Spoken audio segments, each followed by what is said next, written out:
Mr. Sanjay Belnekar sir, who is a gym instructor. Welcome sir. आपने अपना journey कैसे start किया as a coach? मैंने क्या से 1968 को 82 को जिम ज्वाइन किया था, लक्ष्मी नारायण व्यायामशाला। और वहां से मेरा जर्नी चालू करना, मतलब एक स्टूडेंट करके काम करता, खुद ऐसा एक स्टूडेंट। तो करते करते जो मेरे को कोच हुआ, उस मेरे को कोच थे, मेरे गुरु थे। तो गुरु ने मुझे जैसे एक नर्सरी में जैसे स्लीपिंग लाइन, स्टैंडिंग लाइन बनना जैसे सिखाए जाते हैं ना, वैसे उसने मुझे हर एक बात सिखाई।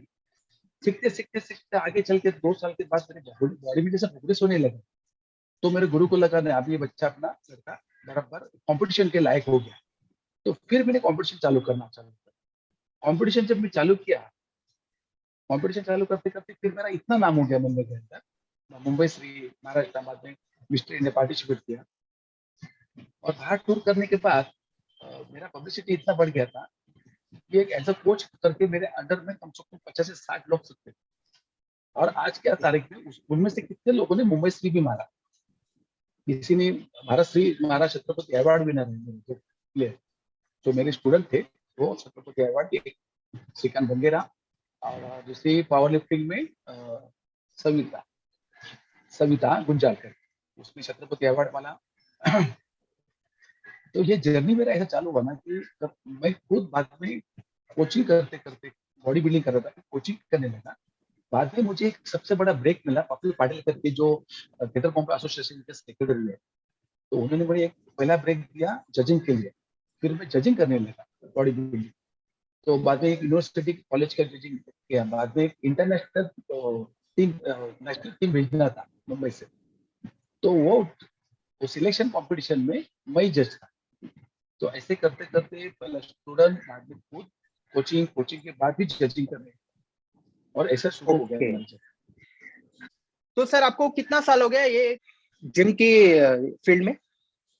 26 साल। 26 years. 26. Okay sir. Sir moving forward, my next question is, जैसे आपके पास स्टूडेंट्स जो ट्रेन करने आते हैं अपने आप को, तो उनका सर फर्स्ट क्वेश्चन क्या होता है? उनके माइंड में हमेशा एक कॉमन क्वेश्चन होता रहेगा, जितने भी लोग आपके पास सीखने आते हैं। तो सर वो एक फर्स्ट कॉमन क्वेश्चन क्या रहता रहेगा आपके हिसाब से, और उसका आप रिप्लाई क्या देते हो सर? आज के तारीख में जो लड़के लोग आते हैं, हमारा दौर अलग था, इनका दौर अलग अभी के बच्चे का। वो जैसे आते तो उनको फास्ट फूड जैसा होता ना खाना, वैसा उनका बॉडी चाहिए, कम टाइम में बॉडी चाहिए। और पहली बात, जब हम लोग, हमारे टाइम में कैसा था कि चना खा के हम लोग जाते थे, मतलब एक देसी खुराक था बॉडी में। इन लोगों का पहला शुरुआत होता है कि सर मैं सप्लीमेंट लूट गया। और मेरा स्ट्रिक्टली पहले से ये इसके पास इनका है कि सप्लीमेंट तो मैं किसी को रिक्वायर करता ही नहीं। मैं तो इनका पहला ये सवाल रहता है कि मुझे जिम करना है, कितने टाइम में जिम बने, बॉडी बने। और इनको ये नहीं मालूम है बॉडी बनाना इतना आसान नहीं है, उसके लिए बहुत त्याग करना पड़ता है। जैसे हम लोगों ने किया, ना किसी नशा किया, ना किसी नशे के आदि थे, हर किसी भी नशे के आदि ने, मतलब टोटल अपने आप को एक ब्रह्मचारी व्रत जैसे हम लोग कर किया। इसलिए आज मैं एक मकान पर पहुंच पाया। आज के लड़कों का वैसा नहीं, आज के लड़कों का बस एकदम कम टाइम में बॉडी बनाना, बस कपड़ा टाइट दिखना, मतलब टी शर्ट टाइट दिखना, मतलब मसल दिखना। ओके, तो मतलब फर्स्ट क्वेश्चन ये रहता है कि बस कम टाइम में बॉडी कैसे बनाएगा। हाँ, और सप्लीमेंट पे, सप्लीमेंट पे, मतलब मेन उन लोग का फोकस वही रहता है। फोकस वही रहता है। Okay sir. Sir moving forward, sir जैसे जिम मेंबरशिप जो रहती है, तो लोग 2 महीने की फीस, 4 महीने की फीस या साल साल भर की फीस एक साथ भर देते हैं, उनको जैसे डिस्काउंट मिलता रहेगा या कुछ उसमें उनको बेनिफिट रहता रहेगा, तो वो हिसाब से पूरे अमाउंट एक साथ भर देते हैं। लेकिन उतने टाइम तक वो लोग मोटिवेट नहीं कर पाते अपने आप को कि मैं उतना टाइम के लिए जिम में आऊं। मतलब 2-4 दिन करेंगे, उनके बाद वो लोग डिमोटिवेट हो जाते कि बस अभी नहीं हो रहे। तो पैसा भरने के लिए पहले तो भर देते, लेकिन उसके बाद जब खुद उनको वहां पे आना पड़ता है तो उनको काफी टाइम लगता है अपने आप को ये मनाने के लिए। तो सर उसके लिए सर उनको कैसे गाइडेंस करना चाहिए, उनको गाइड कैसे करना चाहिए सर? अच्छा सवाल क्या दिया तुमने। तो सबसे पहली बात तो मैं अपनी मिसाल तुमको दूंगा, एग्जांपल। जब मैं जिम ज्वाइन किया था, तो मेरे जिम जब 86 में जब चालू हुआ मेरा जर्नी, मेरा वो टाइम पे मेरे को इतनी नशा हो गई थी, जैसे एक ड्रग एडिक्ट, ड्रग एडिक्ट, एक ड्रग एडिक्ट के जैसा नशा होना जरूरी है जिम का, तो ही बॉडी बन पाती है। क्यों मालूम है, जब मुझे इतना नशा हो गया था कि मैं घर पे माँ को बोला भी था कि मम्मी मेरे को खाना नहीं देगी तो भी चलेगा, एक टाइम पे खाना नहीं खाऊंगा, भूखा रहूंगा, पर कभी मुझे ये नहीं बोलना कि ये काम है बच्चा, तो आज जिम में मत जा। तो इतना नशा हो गया ना जिम का कि आज सोचते जागते मुझे, भले ही तो मेरे को खाना मत दे, अच्छे कपड़े पहनने में दो, पर जिम मेरे को चाहिए चाहिए, क्योंकि नशा हो गया मुझे। एक सबसे बड़ी बात बताता हूँ, मेरे जर्नी के बीच में मेरा एक एक्सीडेंट हुआ था। मैं पावर लिफ्टिंग और बॉडी बिल्डिंग दोनों करता था मैं स्पोर्ट्स में। ऐसा हुआ था, पावर लिफ्टिंग करने के टाइम में हेवी स्क्वाट लेके मार रहा था, 150 किलो स्क्वाट था कंधे पे, और मेरा जो पार्टनर था मेरे को टच कर रहा था, हेल्प कर रहा था। तो हुआ कि सडनली उसका माइंड डाइवर्ट हो गया, उसने ग्रिप उसका लूज हो गया, मेरे हाथ जो पकड़ा था, और वही भी गिर गया। गिरने के बाद मेरा स्लिप डिस्क हो गया, L4 L5 L6 में थोड़ा ब्रेक हो गया मेरा स्पाइन। स्पाइनल कॉर्ड ब्रेक होने के बाद जब चेचे भी मेरा ट्रीटमेंट चल रहा, डॉक्टर वो टाइम पे थे जनक मेहता, जो आज के तारीख में लेक्चरर है साउथ अफ्रीका में।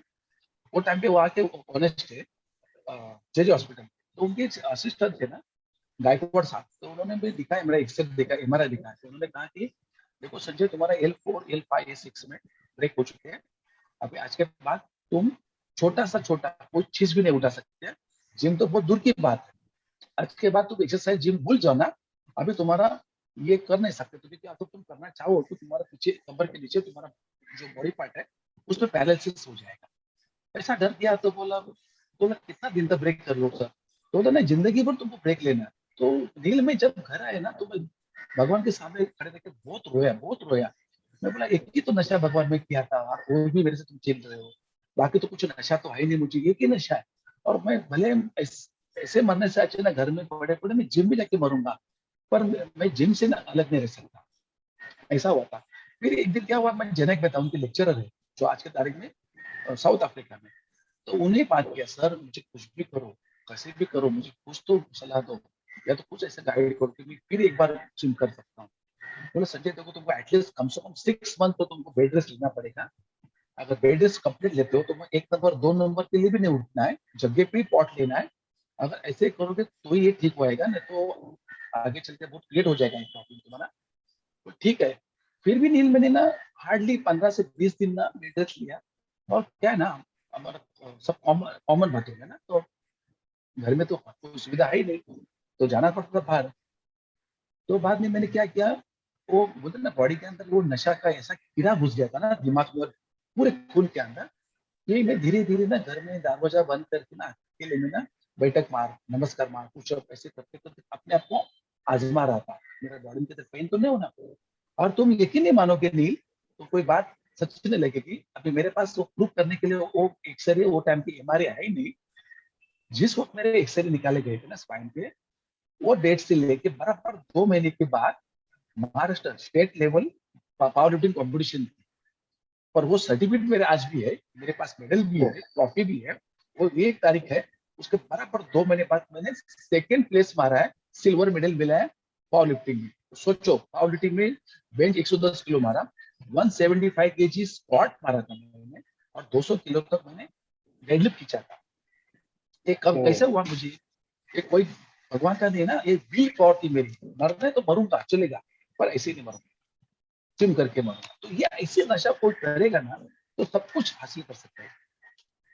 Yes sir. तो ट्रेडिंग के अलावा मोस्ट इंपॉर्टेंट चीज होती है विल पावर। अगर विल पावर है तो विल आप कुछ भी पावर, कर सकते हो सर।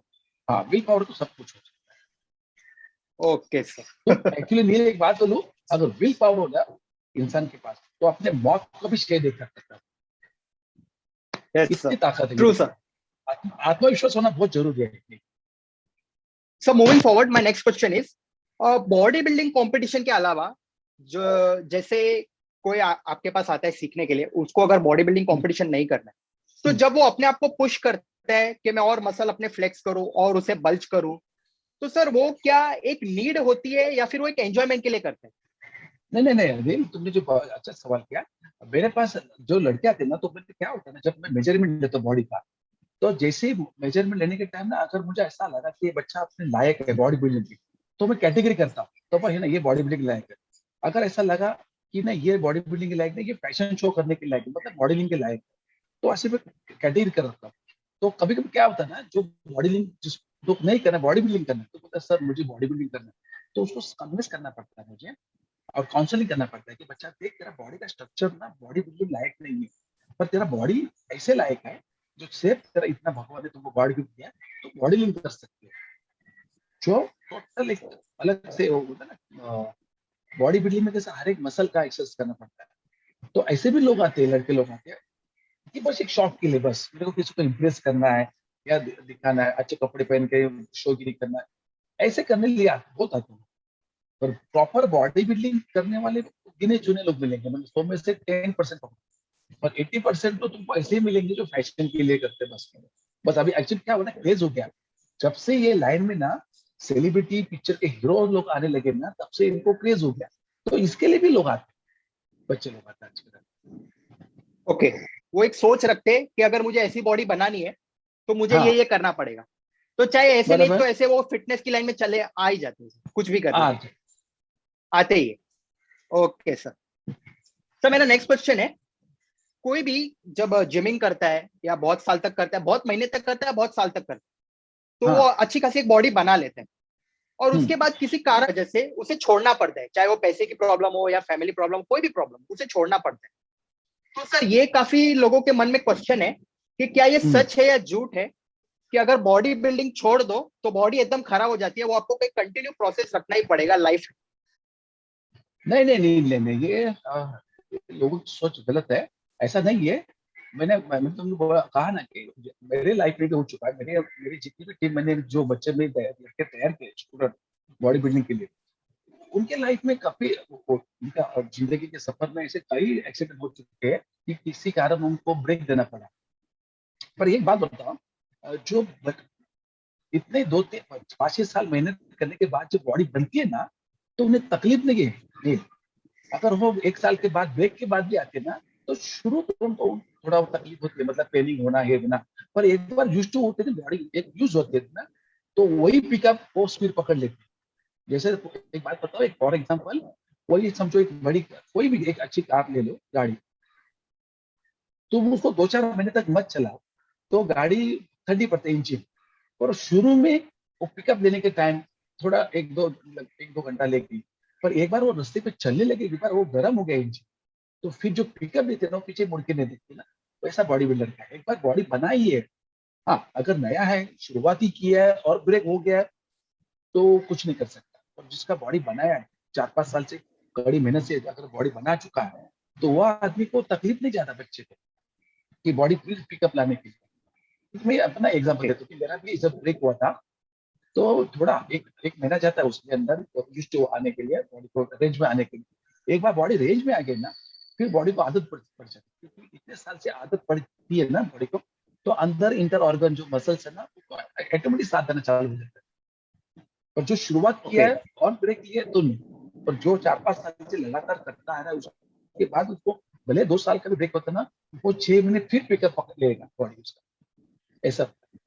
ओके, तो जो लोग कहते हैं कि बॉडी बिल्डिंग अगर आप छोड़ दो तो आपकी बॉडी खराब हो जाती है, झूठ है, ये एक अफवाह, हम अफवाह नहीं पकड़ते हैं नहीं इसको। नहीं, ऐसा एक मेरा मेरा अभी 25 26 27 साल हो चुके, कम से कम 30 साल के आसपास हूँ मैं अभी, पर ये झूठ है, ये ऐसा नहीं।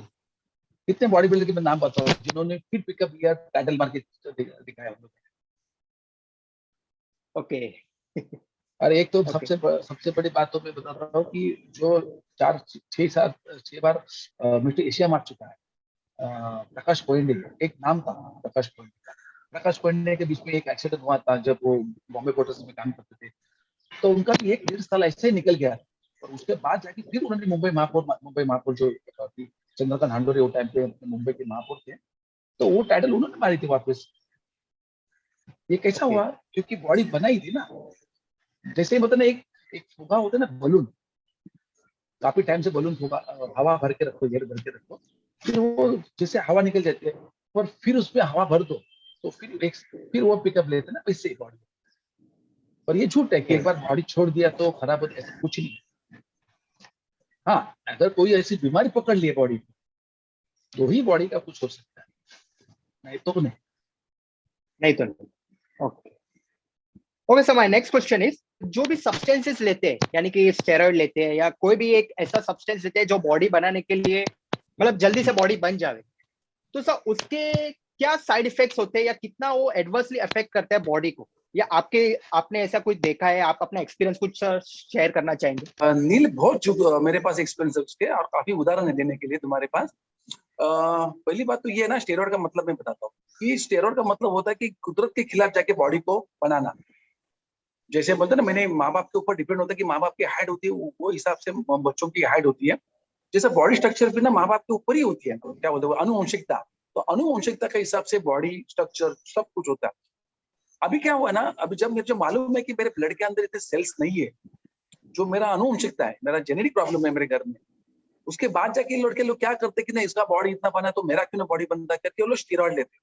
स्टेरॉइड का मतलब ये होता है कि अपने बॉडी के अंदर जो सेल्स है ना, फाइटर पेशी बोलते हैं ना, फाइट करते हैं बीमारी को, उसको कम कर देते हैं। अब होता क्या है ना, उसे इंटर ऑर्गन टोटल धीरे धीरे धीरे कमजोर होना चालू हो जाता है। काफी सारे उसमें नुकसान क्यों है?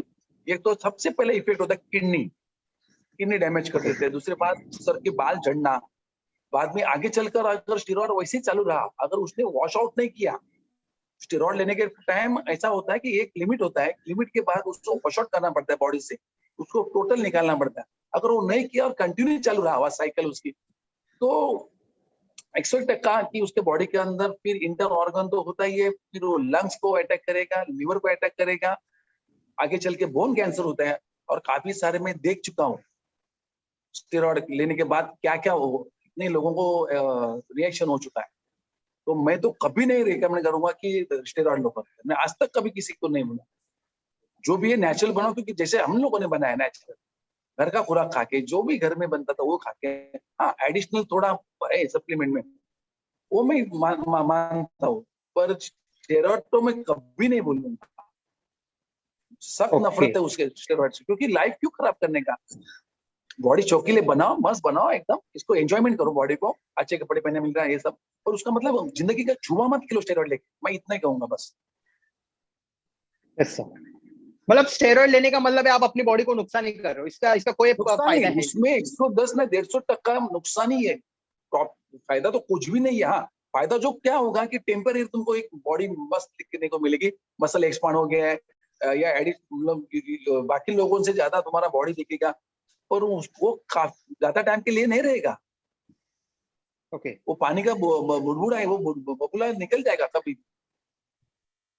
ओके। तो मैं स्ट्रिक्टली इसके खिलाफ हूँ कि स्टेरॉइड नहीं लेना चाहिए बस। ओके। जो आपका नेचुरली होना चाहिए, बिना स्टेरॉइड के या बिना किसी सब्सटेंस के। नेचुरल बॉडी को करोगे तो लाइफ भी बढ़ेगी तुम्हारी। सर लास्ट थिंग, जो जिम करते हैं, जिनको जिम करना काफी पसंद है, उनके लिए अगर आपको एडवाइस देना चाहेंगे सर? जैसे पेट की भूख होती है ना, तो खाना खाना जरूरी है ना। अगर खाना नहीं खाएंगे तो बॉडी कमजोर हो जाएगा, कुछ भी हो सकता है। तो जैसे पेट की भूख है, जैसे प्यास लगती है, तो उसी तरह जिम एक जिस्म की है, वो भी एक भूख है बॉडी की।